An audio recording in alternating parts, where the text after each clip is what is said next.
আসসালামু আলাইকুম। আসিয়া মমস কিচেনে সবাইকে স্বাগত। যে যেখান থেকে ভিডিওটি দেখছেন আশা করছি আপনারা অনেক ভালো আছেন। আজকের রেসিপি তেঁতুলের সস বা চাটনি। এই সস যে কোনো ভাজা পোড়া আইটেমের সাথে খাওয়া যায়। তাছাড়া পোলোয়া, বিরিয়ানি, তিহারি, ফুচকা, চটপটি, খিচুড়ির সাথে খেতে অসম্ভব ভালো লাগে। মুগলাই, সমোসা, সিঙ্গাড়া এটা খেতে অসম্ভব ভালো লাগে। এই রেসিপি বানিয়ে 1 বছর সংরক্ষণ করে রেখে দেওয়া যাবে। চলুন দেখে নিই ছোট্ট একটা ভিডিও। এখানে আমি 1 কেজি তেঁতুল নিয়ে নিয়েছি। আমার একটি নতুন তেঁতুল, দেখলে বোঝা যাচ্ছে পুরাতন তেঁতুল হলে গা শক্ত হতো আর কালো হতো। এখানে তেঁতুল নিয়ে নেব একটা মিক্সি বলে, নিয়ে ভিজিয়ে রাখবো 1 ঘন্টা। 1 ঘন্টা বা 2 ঘন্টা ভিজিয়ে রাখলে যথেষ্ট। দিয়ে আমি সম পরিমাণ পানি, যতটুকু তেঁতুল আর পানি দিচ্ছি, তাহলে ভালো করে ভিজবে ভালো। দিয়ে আমি একটা ঢাকা দিয়ে রেখে দেবো এক সাইডে। চুলো ধরিয়ে কড়াই বসিয়ে নিচ্ছি। আমি কড়াইতে দিয়ে দিচ্ছি ধনিয়া, জিরা দিয়ে একটু ভেজে নেব। দিয়ে দেবো 5 ফোড়ন। এই মশলাটা দিলে টেস্টটা ভালো আসবে। আমি বেশি মশলা অ্যাড করব না, অল্প দিলেই হবে। দিয়ে চুলার আঁচ কমিয়ে মুসমুসে হলে নামিয়ে নেব। বেশিক্ষণ ভাজলে কালো হয়ে যাবে আর তিতা লাগবে। যে মুসমুসে হলে নামিয়ে নিয়ে এটা আমি গুঁড়া করে নেব। এখন কড়াইতে আমি দিয়ে দিচ্ছি 150 গ্রাম সরিষার তেল। এখন দিয়ে দেবো রসুন কুচি, দিয়ে একটু নেড়ে চেড়ে নিচ্ছি।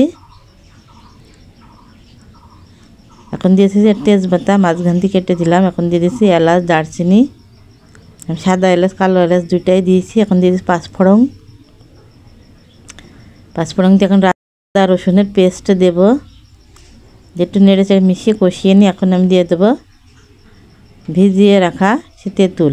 আমি তেঁতুলগুলো হাত দিয়ে ভালো করে চটকে শুবলাগুলো ফেলে দিয়েছি। যে আমি বিচি সহ নিয়েছি, আপনারা চাইলে বিচি ছাড়াও করে নিতে পারবেন। কিছু কিছু রেস্টুরেন্টে খেতে গেলে দেখবেন বিচি সহ দিয়ে এই চাটনিটা খেতে খুবই ভালো লাগে। আপনারা চাইলে বিচি ছাড়াও এটা বানিয়ে নিতে পারবেন। দেখেন আমি দিয়ে দেবো লবণ। এখানে আমি দিয়েছি কাশ্মীরি লাল মরিচের গুঁড়ো কালারের জন্য। দিয়ে একটু নেড়ে চেড়ে মিশিয়ে নেব। নিয়ে টেনে আসলে এখন আমি দিয়ে দিয়েছি চিনি। আমার এখানে 1 কেজি তেঁতুলের জন্য 1 কেজি চিনি দিয়েছি। আপনাদের মিষ্টি অনুযায়ী চিনি দেবেন, যে যেমন মিষ্টি খান। আমি চাচ্ছি একটু টক মিষ্টি ঝাল হোক, সেইভাবে মিষ্টিটা দিচ্ছি। আপনারা চেক করে দেখে নেবেন টেস্টটা কেমন নেবেন। আমি এভাবে বানিয়ে নিচ্ছি। চিনি দেওয়ার পরে একটু তরল হয়ে যাবে, মানে পাতলা হয়ে যাবে। একটু জালটা বাড়িয়ে পরে হলে আপনারা টেনে নেবেন। এটি পাতলা করেও বানাই, কেউ ঘন করে বানাই। আমি একটু মিডিয়াম করে বানাবো। মিডিয়াম আছে জ্বালিয়ে নেব ভালো করে জ্বালানি দিয়ে। যেভাবে কালারটা সুন্দর আসছে, কাশ্মীরি লাল মরিচের গুঁড়া দেওয়ার কারণে কালারটা ভালো আসছে। এটা এখন আমি দিয়ে দিচ্ছি সিরকা বা হোয়াইট ভিনেগার। মেজারমেন্ট কাপে 1 কাপ হবে মনে হয়, এভাবে দিলাম। সিরকাটা দিলে কি হয়, 1 বছর সসটা নষ্ট হবে না। আমি 2 চামচ কর্নফ্লাওয়ার সিরকা দিয়ে মিশিয়ে দিয়ে দিচ্ছি। এটা অপশনাল, দিলে কি একটু ঘনত্বটা ভালো আসবে, এই জন্য দিলাম। আপনারা ছেলেগুলো না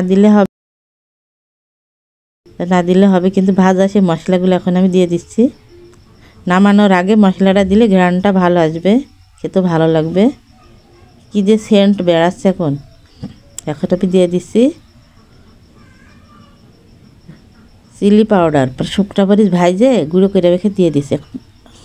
মিহি গুঁড়ো করে দেওয়া যাবে না। দিয়ে আমি এখন নামিয়ে নেব। যেভাবে বানিয়ে নেব, আপনারা যে কোনো ভাজা পোড়া আইটেমের সাথে খেতে পারবেন। ঝাল আইটেমের সাথে খুবই ভালো লাগে খেতে।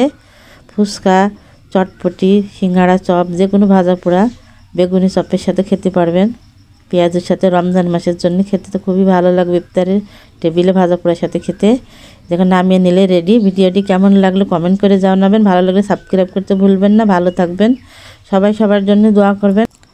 আল্লাহ হাফেজ।